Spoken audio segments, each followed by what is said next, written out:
Alors, moi, j'ai commencé le cinéma en tant que chef opérateur image, donc j'ai fait une formation en caméraman, comme on dit. Et au niveau de la DCN, en son temps, il n'y avait pas d'école de formation. C'était dans les années 1999-2000, donc à peu près 25-26 ans. Et après, bon, j'ai évolué justement dans le métier, en apprenant d'autres métiers, c'est-à-dire dans le cinéma, en apprenant d'autres métiers, comme la réalisation, la production. Donc aujourd'hui, voilà, je suis producteur-réalisateur, mais aussi je suis chef opérateur image. Voilà, donc je peux dire qu'en résumé, c'est un peu mon parcours, voilà, pour comment je suis arrivé dans le cinéma. Bon, c'est toujours une joie hein, d'être au FESPACO, même si je suis un peu habitué à des festivals, mais le FESPACO c'est un peu particulier. D'abord, ça se passe chez nous. On a la chance d'être au Burkina, je suis burkinabé. Donc, c'est un festival de chez nous d'abord. Et puis, bon, aussi, c'est un public de chez nous. Donc, quand on est sélectionné, ça fait notre sentiment de se sentir utile et de se sentir aussi important dans son pays. Hein, parce que c'est important. On peut faire tous les festivals, il n'y a pas de souci. On peut aller partout. Mais quand on est aussi dans son pays célébré, ça fait quelque chose. Donc c'est avec une joie que j'ai appris que voilà, mon film est sélectionné. C'est toujours une joie hein, de participer au FESPACO. Ouais, beaucoup de choses parce que c'est un rendez-vous qui se passe tous les 2 ans et c'est aussi la célébration du cinéma africain. C'est le langage du cinéma africain, c'est l'expression, c'est là où les créateurs africains présentent ce qu'ils ont pu faire en moins dans l'espace de 2 ans. Donc c'est une rencontre aussi de toutes ces œuvres-là et aussi qui va trouver un public. Parce que quand on fait un film, on cherche un public, on vise un public et le FESPACO c'est un tremplin justement pour rencontrer le public. Donc ça c'est déjà un plus quand on est sélectionné au FESPACO. On a la chance, on est à peu près sûr presque de pouvoir montrer son film à un public et c'est important. Mon film c'est un film documentaire long métrage qui est en compétition section documentaire et les raisons c'est simple. Hein. Quand on est cinéaste, on fait des films, on essaie de les faire voir par tous les moyens, soit dans des salles de projection, soit en festival. Et voilà, il n'y a pas d'autre raison qui me motive que de le montrer, de le soumettre au FESPACO. C'est la visibilité, c'est aussi participer à quelque part à ce tremplin du cinéma africain. Donc c'est des motivations. À chaque fois que je produis un film qui tombe avec le FESPACO, je le présente. Ça c'est presque une obligation.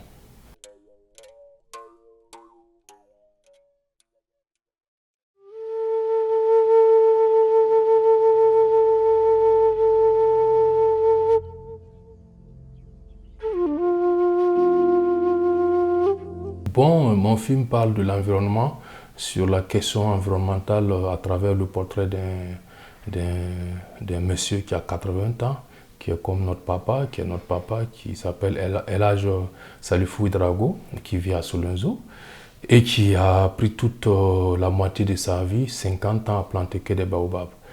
Et ça, pour moi, c'est assez troublant de voir quelqu'un qui plante des baobabs, avec tout ce qu'on sait sur les préjugés sur ce type d'arbre dans notre culture. Et lui, il a bravé tout ça et aussi son geste de générosité pour l'environnement, pour le monde. Parce que ces arbres, c'est des arbres millénaires. Certainement, il ne les plante pas pour lui-même, il les plante pour l'humanité. Donc voilà, j'espère bien que le film aura un impact positif sur le public qui va... L'idée, c'est de célébrer ce monsieur, mais aussi que le grand public prend conscience de ce qui est le changement climatique et de ce qui est de préserver l'environnement.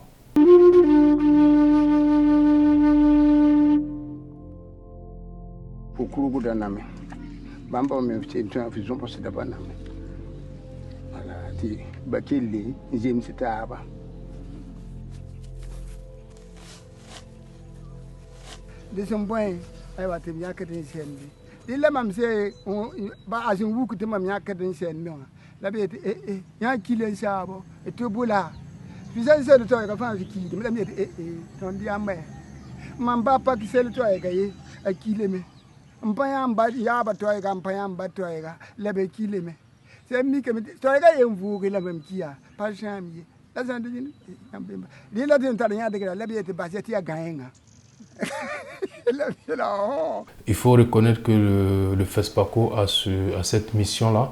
Justement, hein, je pense que ceux qui l'ont créé dès le début, c'était d'envoyer une expression de la culture africaine par le cinéma au reste du monde. Donc forcément, ça doit faire la promotion du cinéma africain, parce que c'est là où tous les films africains, justement, qui n'ont pas la place forcément dans les autres festivals au monde, parce que aussi les autres festivals célèbrent la culture, voilà, c'est normal. Et donc le cinéma africain aussi, c'est un tremplin, c'est fait pour ça, pour faire la promotion du cinéma africain. Alors, pour le film burkinabé, il ne va pas échapper à ça, puisque le cinéma burkinabé, c'est avant tout aussi le cinéma africain. Donc, mais ce qui est assez particulier, c'est que pour les burkinabés, ça suscite des carrières. Ça suscite aussi, comme vous l'avez dit, de la promotion, mais dans son ensemble.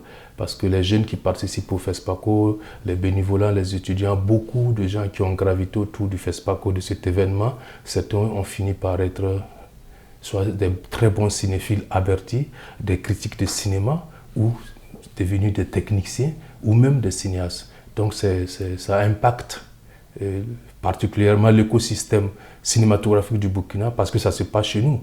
Et ça, c'est important. Et voilà, donc le FESPACO a ce rôle-là, en tout cas au Burkina, et dans toute l'Afrique, la promotion du cinéma.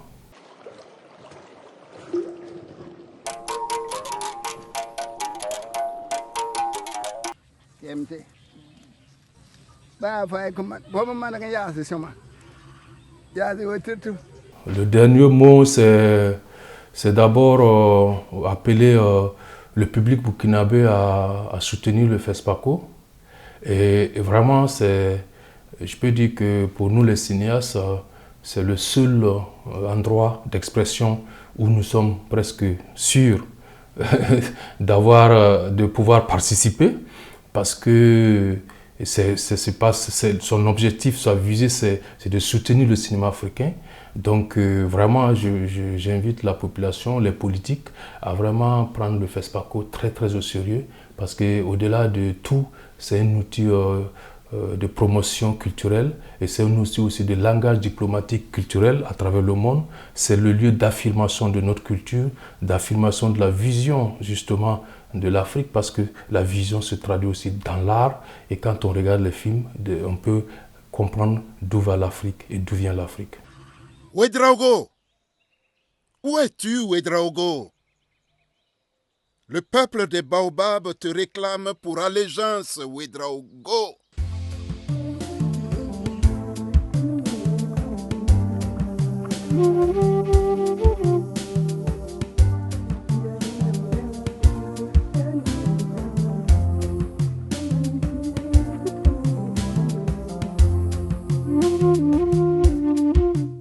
Ouédraogo, à genoux, nous peuple Baobab, te sacrons Baobab pour l'éternité des éternités.